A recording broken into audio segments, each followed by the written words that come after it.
Because I am a weirdo that likes art that's grimy and nasty and makes me feel bad, at the end of last year I decided to watch The Shield for the first time, and given that it more than met the aforementioned criteria, it immediately shot up to one of my favourite shows of all time, and one I found interesting to discuss with other people. While its setting as a police drama often sees it compared to The Wire, I think this does it a disservice. Rather than focusing on the breakages within the systems its characters operate within, although the corruption and rot of the institution is clear to see, The Shield arguably takes more of a Breaking Bad approach, where one man's decisions spiral until the consequences overwhelm him, manifesting as a constant, almost delirious escalation. While the show's main character, Vic Mackey, justifies his insane, corrupt actions as keeping his family safe, those actions ripple and tear fractally, laying waste to absolutely everyone he comes across. It's just that where Breaking Bad perhaps tried to tease the poison in Walter White's being out of him, Vic Mackey simply boots your door down and bashes your head in with it. That is to say, while The Shield isn't as overt in its commentary on broken systems as something like The Wire, it sure as hell doesn't in any way glorify them either.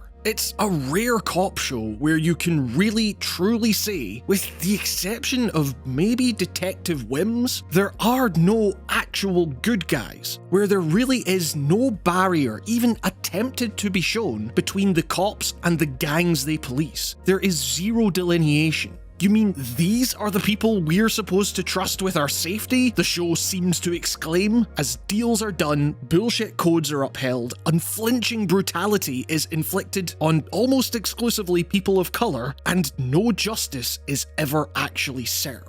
While the show has sparked many debates about whether or not it falls under the umbrella of copaganda, to me, if anyone comes away from this show thinking that these cops are doing good things, or that the deepest, most systemic rot can be fixed by those within the institution, I think they've missed the point. Make no mistake, anyone rooting for almost any of these characters is rooting for an avoidance of justice. Instead, it's that desire to see just how bad things will get, how the vacuum of Vic Mackey and his strike team will suck in absolutely everyone unfortunate enough to cross their path. How that strike team will itself implode under the volcanic pressure of the two true scumbags at its helm that makes the show compelling. It's got some absolutely incredible performances, it's so well written, it's grimy, it's nasty, and it makes me feel bad. God, it's so good.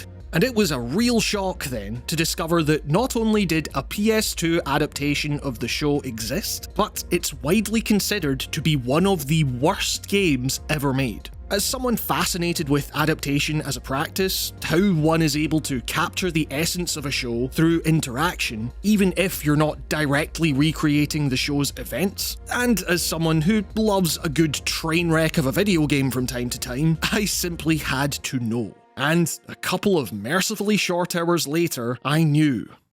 Indeed, it's not a good video game, it looks awful and plays worse. Combat would be infuriating if enemies weren't so daft and predictable. Basic movement controls are some of the worst I've ever come across. Buttons flat out don't respond, and so much of the 2 hours or so you will slog through amounts to trying to figure out what object in the blandest environment you've ever seen is the one the game intends for you to interact with. But did I have a good time with it? Is it a good Shield game? Can a game where you play as a police officer really be that critical of the police as an institution? Well, those are some much more compelling questions. I don't mean that simply in the sense of it's so bad it's good, or that it was funny to witness the train wreck. It was, to be clear, and that brief runtime really went a long way in sufficiently softening my opinion to give it a second thought. But you know it's bad. You can tell from watching seconds of footage. Pointing out that it's bad isn't interesting, doesn't teach us anything. What is interesting is that more abstract notion of how effective it might be as a Shield game. And let me tell you, from the moment I hit New Game, as such a massive fan of the show, and examining the gameplay narrative here, whether intentional or otherwise, there were things happening here that had me absolutely enthralled. For one, this is not a game made for series newcomers, with an FMV recap doing its best to bring players up to speed on the absolute disaster of a situation its many characters have found themselves in. In fact, it couldn't be more in media res, given that it takes place between seasons 3 and 4, which, without spoiling anything, is when the wheels really start to come off of this ride. In essence, it's a time where the actions of Vic Mackey's strike team have drawn the most eyes upon them. Their very existence as an officially sanctioned special unit is threatened, which would potentially lead to increased scrutiny of their methods, exposing the depth of their corruption to the world. The irony being that in order to prove their worth to the top brass, they have to bring in a major bust, which means doing what they do best, which is to say, the worst. And all of this is if the team doesn't rip themselves apart from the inside first. They are absolutely on the back foot in every regard. They've done so much, gone to such dangerous, spirit-sucking lengths, and all they have to show for it is Captain Aceveda and the higher-ups breathing down their necks. And while the game does neglect the multitude of other dilemmas and struggles and scandals affecting the actions of every other faction in the show, Dutch and Claudette, Danny and Julian, Vic's family, everything Aceveda himself has going on, the list goes on, it's hard to envision a more compelling point, one more demanding of immediate action at which to insert players into the drama. And immediately inserted you are. The game cold opens on you in the house of one Goma Magar, a man with ties to the Armenian mob that Mackey and his team have royally crossed, and who Mackey is using as bait in order to lure said mob's most ruthless hitman, Margos Desarian. Remember when I said this was in media res? In the show, the confrontation between the two is disquieting. One of the only times these two have been face to face. This man, who has coldly committed some of the worst atrocities one can think of, and another who isn't far off, in a silent hallway. It's at once endlessly tense and shockingly mundane. Vic tells Margos to drop the gun and turn around, which Margos slowly but surely does. Vic Mackey then, for all intents and purposes, murders an unarmed man and doctors the crime scene to make it look like self-defense. Through his own crimes and in one instant, Vic has managed to turn this absolute monster into yet one more victim of the law. All without a word, just a single gunshot.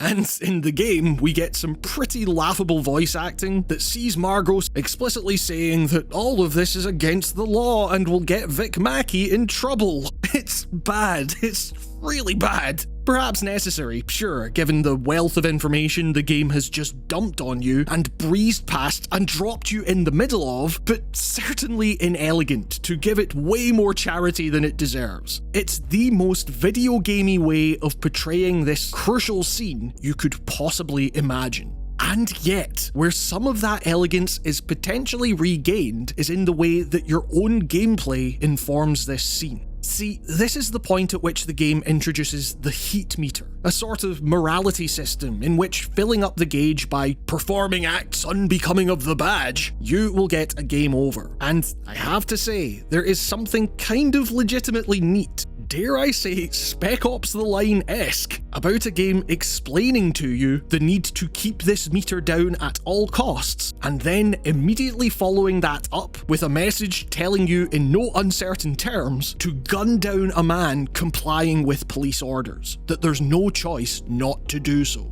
And look, I realise we've taken 1,500 words to get 5 minutes into the game, but all of this to say that despite how ludicrously janky everything feels and looks, there is something genuinely compelling about the way the show's morality has been conveyed here. It's kind of wild that outside of the notable absence of the inimitable CCH Pounder, whose replacement sounds like she's not stepped into the vocal booth before dunting several Valium, pretty much the entire cast of the show reprises their respective roles. It may look like Play-Doh versions of Michael Chiklis and Walton Goggins, but make no mistake, the voices are the real deal. There's shaky cam, the credits jitter in exactly the way you want them to. The team went to some length to digitally recreate the show's intro, unmistakably harsh yell and all. My point is that this clearly wasn't intended as some budget throwaway thing. I don't get the vibe whatsoever that the people who made this game didn't love the show.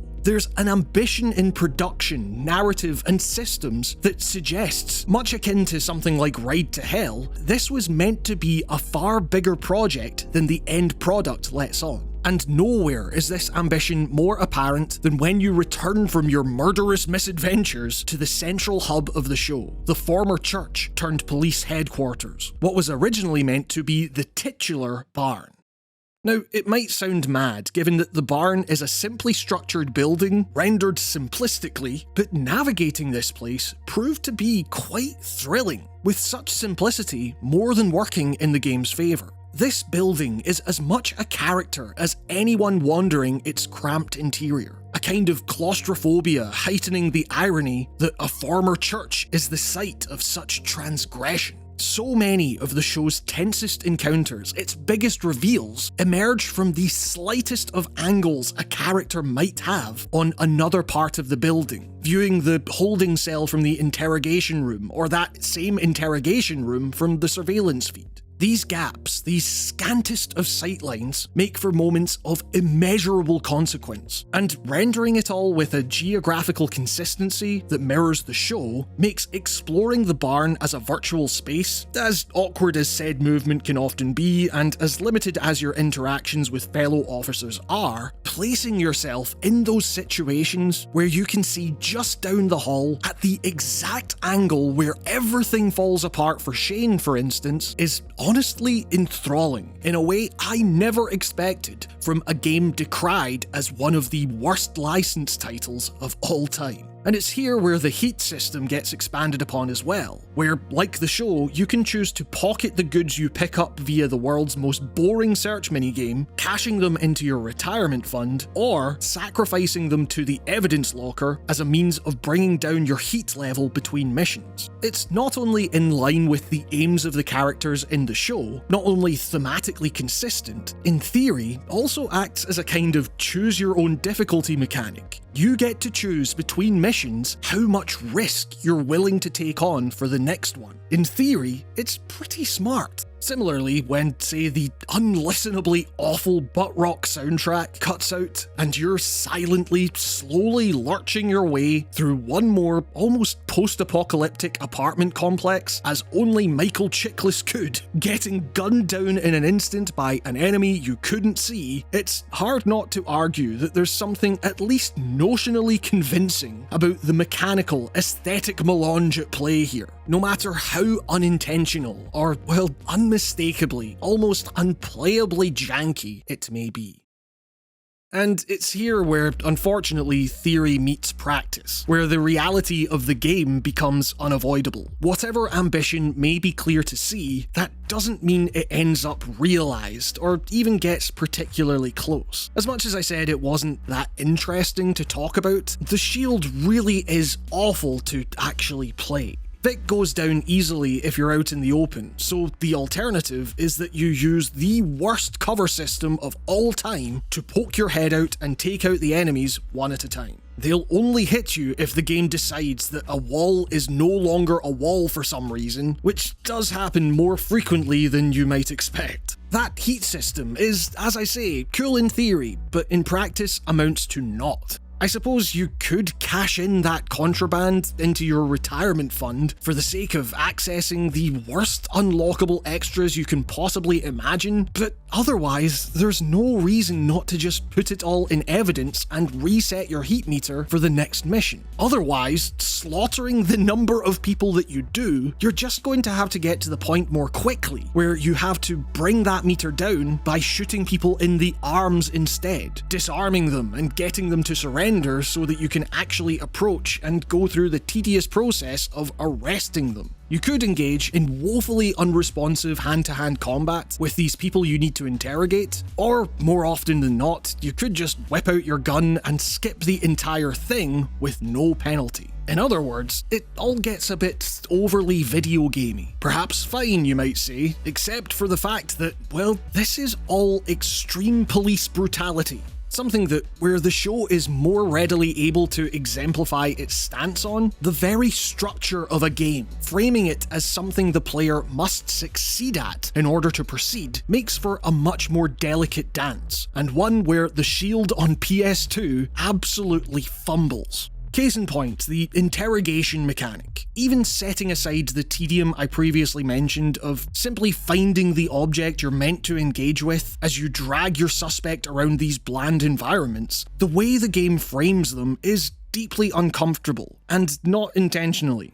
In the show, such interrogation techniques were shown to be the point at which Mackey had truly lost it. Methods such as holding someone's face on a grill were points at which even his hardened crew would wince and beg him to stop, almost out of sheer humanity beyond the cavalcade of shit it would land them all in. It wasn't an inconsequential act, it would be paid back in full, and it would be absolutely harrowing. And in the game, it's almost like that old Punisher title, where you'd be encouraged to find all the various ways in which you could torture someone. Besides the genuinely unpleasant feeling, the impact of every punch thrown down upon many a restrained, unarmed man of colour, required to even drag them to the thing you have to hold their heads down to, and to be clear, no matter how terrible the associated minigame actually is, there's little about its framing as a video game mechanic that doesn't speak to an uneasy glorification of such an abhorrent act, carried out as it is by someone with such institutional power as Vic Mackey.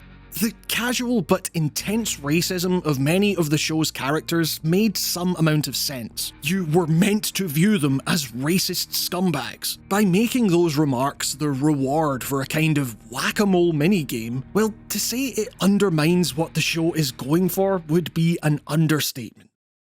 In the same way that so many games claim to be making a point about war, but convey it through mechanics that reward you for being very good at war, this got me thinking about what it would take to make a cop game that could be truly critical of the police as an institution. The Shield as a show has no illusions about trying to save the world, make it a better place, pretend that if the police, as they exist in the show, could just fix a few things here or there, then they could be a force for good. In the albeit fictional district of Farmington, they are just one more faction in the Bizlat's one-niner gang war, as driven by money and violent, borderline sociopathic self-interest as anyone in the criminal underworld. Everyone here is just doing what they can to keep the heads that matter from looking at them while they stick their fingers in the proverbial till, covering up cover-ups. It's a show that believes if all the corruption gets eradicated and everyone somehow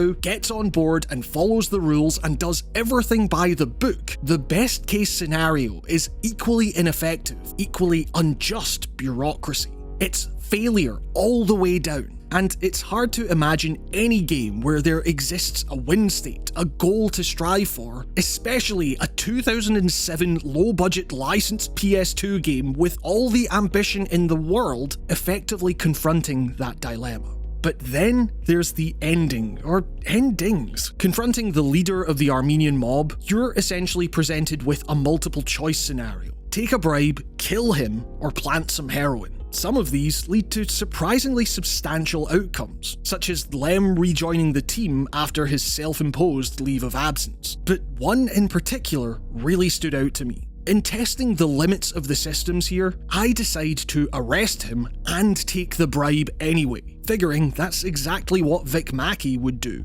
And in this rare instance, he gets caught. You're not prompted to restart a mission, you haven't failed. This is the intended outcome for this choice. And in that moment, through player action, the game does something the show was never able to do. Put Vic Mackey in a literal cage. Credits roll. You still get the tally of your rewards at the end. It's impossible to imagine what effect, if any, this will have on the function of the Farmington Police Department, but in one of the wildest twists I have ever seen in a video game, if any change is going to happen, no matter how small or potentially ineffectual, this broken, hilarious, busted, problematic, low-budget, wildly ambitious, worst game I've played in years seems to say, then, you know, it's got to start somewhere. Thanks so much for watching. If you liked the video, you can help me out by liking, subscribing, becoming a channel member via the join button, and even hyping now, which apparently costs you nothing if that option is available to you. It all helps more than you know. A massive thanks as well to my patrons, who you can see on screen and are all getting access to exclusive, fully produced videos that aren't available here. Your continued support on patreon.com/writingongames is what allows me to keep going with the work I do on this channel, and I seriously cannot express how grateful I am for that. You are all the best. Special thanks go to Ewan Patterson, David Butkus, Brendan Hess, Mason Miller, Alex O'Sullivan, Michael Tritt, Rickety Cricket, Cameron Siniseros, Charles J. Liu, Allride, Thomas Ife, Luke Shaw, Alistair Dunn, Vitautis Catharsis, Dolly Bowman, Young Condor, Danis Sikauskis, Christopher Farity, Leah Chinello, Bryce Snyder, David Björk, Timothy Jones, Matthew Grover, Shardfire, Lynn Browning, Vila Nurmi, Dallas Keane, Charlie Kimball, and Charlie Yang. And with that, this has been another episode of Writing on Games. Thank you all so much for watching, stay safe, and I will see you all next time.